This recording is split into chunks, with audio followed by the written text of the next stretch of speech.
Morning Business. Le débat. 3 jours de G7 en Cornouailles. Pour vous remettre dans le bain, Nicolas Do, c'est qui revient dans Good Morning Business. Welcome back. Mais oui, et on retient quoi, Nicolas, de ce G7 ? Comme chaque fois, toute une série d'engagements plutôt séduisants, et puis après on verra ce qui est tenu, ce qui voit le jour, ce qui ne voit pas le jour. Alors on s'engage à réagir face à la Chine, on s'engage à réagir face à la Russie, on s'engage à agir contre le Covid, et également on s'engage à agir pour le climat. Qu'est-ce qu'on retient de ce qui a été proposé ? On retient d'abord que la Chine est instamment poussée à respecter les droits humains. Bon. Ça n'engage, enfin, on verra, voilà, ils ne peuvent pas dire le contraire. Après, les 7 demandent aussi à l'OMS de lancer une vraie et solide enquête pour savoir d'où vient vraiment ce coronavirus. Est-il sorti ou pas d'un laboratoire chinois ? Alors on sait que Pékin s'oppose catégoriquement à toute enquête sur l'origine de ce virus. Ensuite, un grand plan d'infrastructure, mais là c'est un peu bancal. Grand plan d'infrastructure horizon 2035 à 40 000 milliards de dollars. Ouais, c'est une position américaine ça. Les Allemands sont beaucoup plus dubitatifs et le montant du grand plan d'infrastructure à 40 000 milliards de dollars ne figure pas dans le communiqué final. L'idée de Joe Biden, c'est d'avoir une sorte d'alternative des pays occidentaux pour répondre à la concurrence des nouvelles routes de la soie que Pékin est en train de mettre en place. Enfin, il faut bien reconnaître qu'à l'arrivée, c'est quand même un peu en filigrane ce plan d'infrastructure. Ça doit agir dans tous les domaines, dans le domaine de la santé, dans le domaine du numérique. Ça doit irriguer évidemment les pays pauvres. Bon.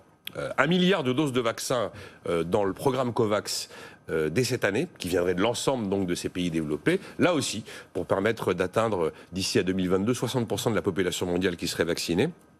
100 milliards de ressources publiques dédiées encore là aux pays les plus pauvres pour leur permettre de lutter contre les émissions de gaz à effet de serre. Alors c'est très bien, on prépare la COP26 de Glasgow en Écosse, sauf que l'engagement à 100 milliards par an, avait déjà été pris en 2019, celui-là il n'avait pas été tenu.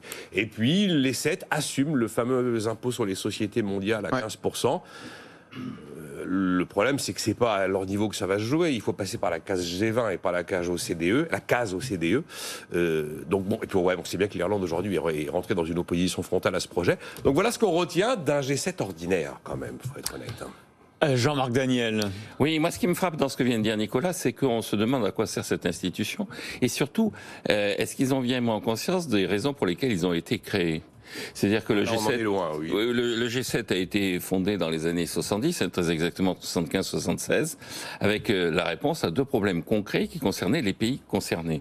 C'est-à-dire, est-ce qu'on tire le bilan des plans de relance qui avaient été mis en place dans ces pays ? Et comment est-ce qu'on sort du fait que, à partir de 1976, le sommet de la Jamaïque du FMI adopte l'idée que on est dans le change flottant et il n'y a plus de référentiel hors de la monnaie. Donc, ils traitaient des problèmes qui les concernaient. C'est-à-dire comment est-ce qu'ils vont gérer leur politique budgétaire, comment est-ce qu'ils vont gérer leur politique monétaire. Ils auraient d'ailleurs pu se poser cette question-là. Ils auraient pu se poser de nouveau cette question-là.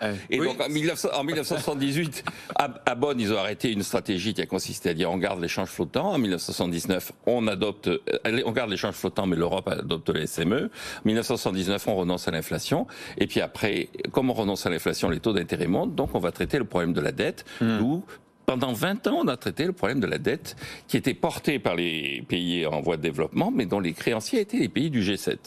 Et donc, c'est les sommets, Lyon, 1996, Cologne, 1999, Tokyo 2000, qui mettent un terme à cette phase-là. Depuis... Alors c'est un peu n'importe quoi quand même. On va s'aimer. C'est comme on dirait dans une chanson célèbre. C'est oh là là le climat. Mais alors vous allez voir ce qu'on va faire. Donc j'espère qu'ils n'ont pas branché ni le chauffage ni la climatisation, qu'ils ont été cohérents. On va. Oh puis alors les Chinois c'est pas bien ce qu'ils font. Donc tout ça est totalement désorganisé. Tout ça concerne des décisions et des dossiers dans lesquels ils ne sont pas au centre normalement de la capacité à réagir. Et donc tout ça est très artificiel et déconsidère finalement cette institution. Alors que il y a quand même de nouveau un problème de dette. Il y a quand même 17 pays africains qui sont référencés par le FMI comme étant en surendettement et menacés d'être en situation de banqueroute. Il va falloir de nouveau répondre à cette situation parce que les créanciers, c'est les pays du G7. Bon, en revanche, le G7 a quand même avancé sur cette histoire d'impôt mondial. Les ministres des Finances avaient quand même validé le principe il y a 10 jours. C'est sûr que cet impôt mondial, je sais que vous ne l'aimez pas beaucoup Jean-Marc, ne pouvait pas se faire sans un accord préalable au G7. On est d'accord, mais l'accord du G7, il était quasi entendu. De toute façon, aujourd'hui, on voit bien que les Américains cherchent principalement à créer on va s'aimer en tout cas à créer une impression de grande entente cordiale définitive avec les Européens. L'histoire, c'est qu'il y a quand même beaucoup d'étapes à franchir pour le voir aboutir. L'Irlande s'y oppose, mais la Chine n'a pas donné sa position négociations sur cette IS mondiale.